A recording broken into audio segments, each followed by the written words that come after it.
Hello everybody, Tall Paul here, and today I want to talk to you about weapon properties and weapon masteries.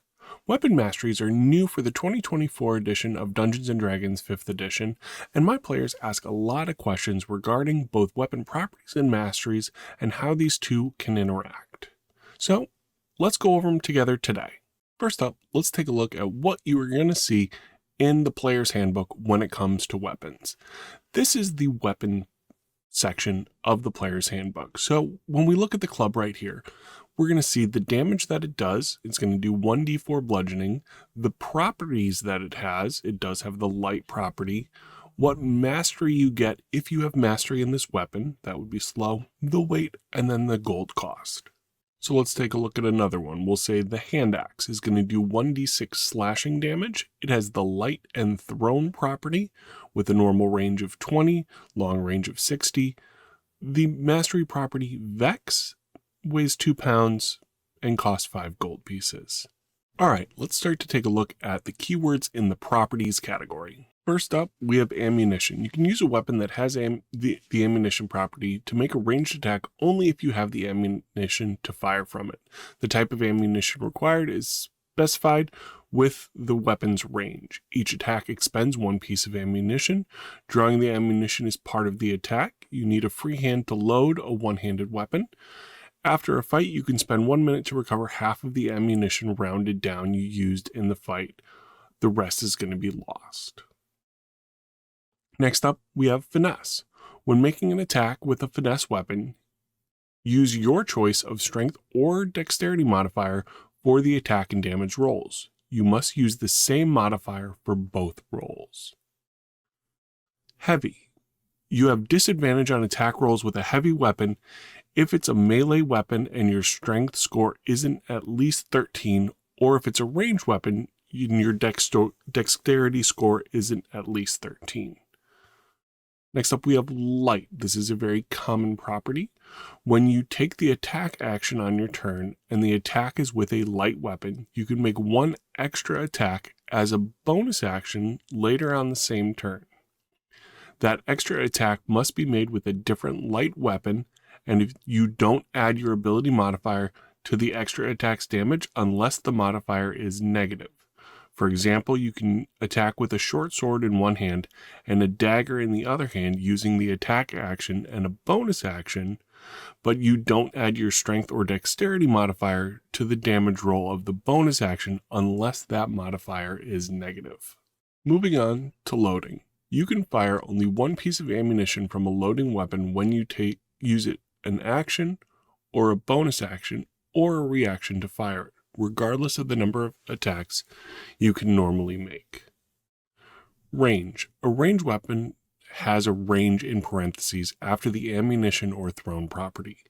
The range lists 2 numbers. The first is the weapon's normal range in feet, and the second is the weapon's long range. When attacking a target beyond normal range, you have disadvantage on the attack roll. You can't attack a target beyond the long range. Reach. A reach weapon adds 5 feet to your reach when you attack with it, as well as when determining the reach for opportunity attacks with it. Thrown.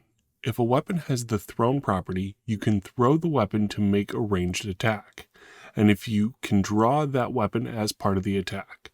If the weapon is a melee weapon, use the same ability modifier for the attack and damage rolls that you would use for a melee attack with that weapon. Two-handed. A two-handed weapon requires 2 hands when you attack with it. And versatile. A versatile weapon can be used in either 1 or 2 hands. A damage value in parentheses appears with the property. The weapon deals that damage when you are using 2 hands to make that melee attack. Now, with these keywords, some other parts of either classes or feats are going to reference these keywords in the properties column of the weapon. So for here we have the Great Weapon Master feat. You can see through the text under Heavy Weapon Master when you hit a creature with a weapon that has the heavy property.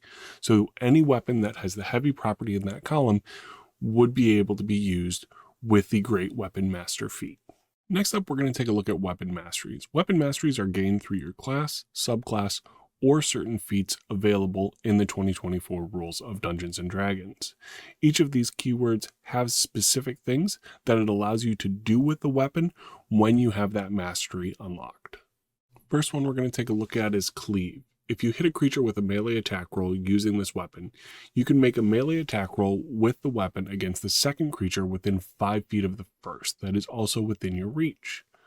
On a hit, the second creature takes the weapon's damage, but you don't add your ability modifier to the damage unless that modifier is negative.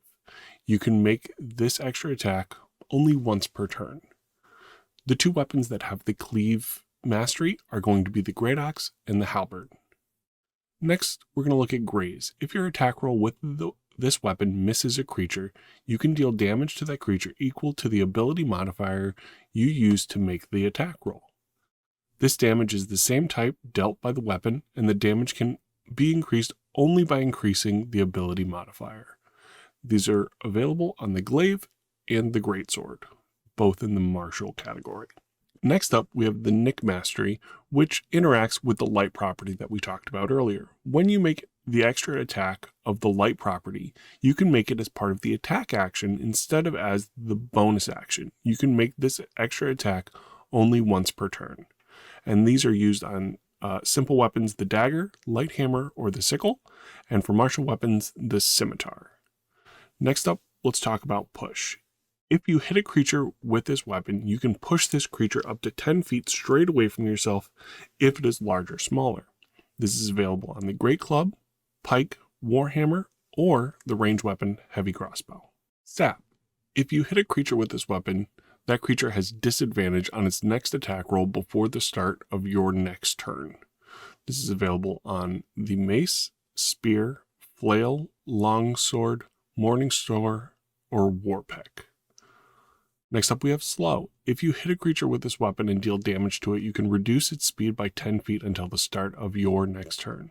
If the creature is hit more than once by weapons that have this property, the speed reduction does not exceed 10 feet. And this is available on the Club, Javelin, Light Crossbow, Sling, Whip, Longbow, or Musket if you're using firearms in your game.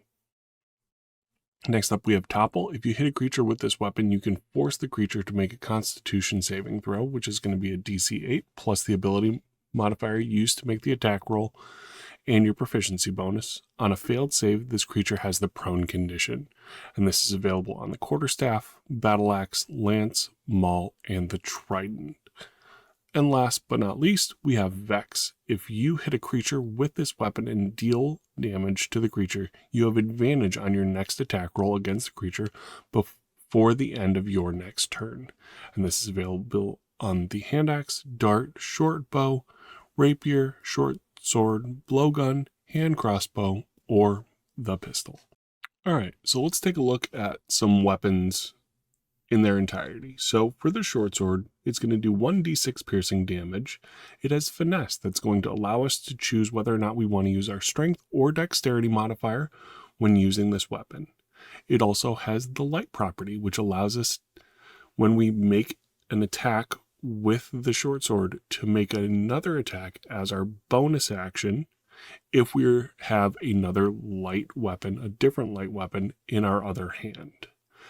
And last but not least, if we have unlocked the mastery on this, we get Vex. When we hit the creature and deal damage to it, we have advantage on our next attack roll before the end of our next turn. Next up, we have the Trident. It's going to do 1d8 piercing damage. It has the thrown property, so we can throw the Trident without disadvantage up to a range of 20 feet. After that, we are going to have disadvantage from 20 feet to 60 feet.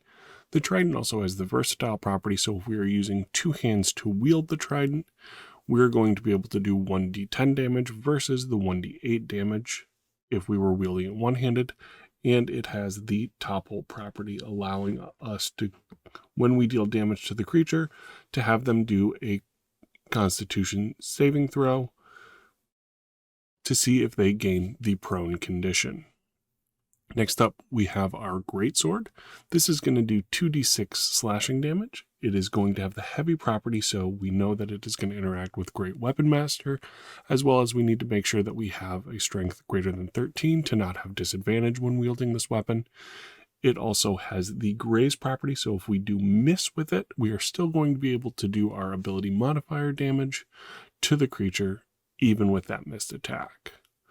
Next up, let's take a look at the halberd. We're doing 1d10 slashing damage on this. It has the heavy property that we just talked about. This also has reach, so rather than having the normal 5-foot range of a melee weapon, this is going to be able to reach out to 10 feet. It's going to be two-handed, so we need both hands to wield this, and then it is going to have the cleave property, allowing us to make an attack on another creature within 5 feet of the original creature and still within our melee range, which has been increased because of the reach property. All right, let's take a look at a couple of ranged weapons as well. Heavy crossbow is going to do 1d10 piercing. It has ammunition, which is a bolt. It is going to have a range of 100. And then disadvantage from 100 to 400. It has the heavy property and the loading property, which is going to allow us to only make the one attack no matter how many attacks we get in a round. And it is going to be two-handed. For masteries, it does have the push mastery, allowing us to push our target back 10 feet when we hit them with the attack. Next up, we have the longbow, 1d8 piercing. Again, ammunition, this one's going to use an arrow. Range is going to be out to 150, then disadvantage out to 600. Again, heavy property as well as two-handed, but does not have the loading property. And it has the slow mastery, which is going to reduce the creature we hit speed by 10 feet, but does not stack with additional attacks or additional weapons on the same creature. I want to thank you all for joining me today as we take a trip through weapon properties and masteries. I get a lot of questions regarding the properties and masteries and how they interact as a DM, and I'm hoping this video clears up a few things for the players out there who also have questions regarding weapon masteries and weapon properties. If you like great D&D content, be sure to like and subscribe. We'll catch you next time.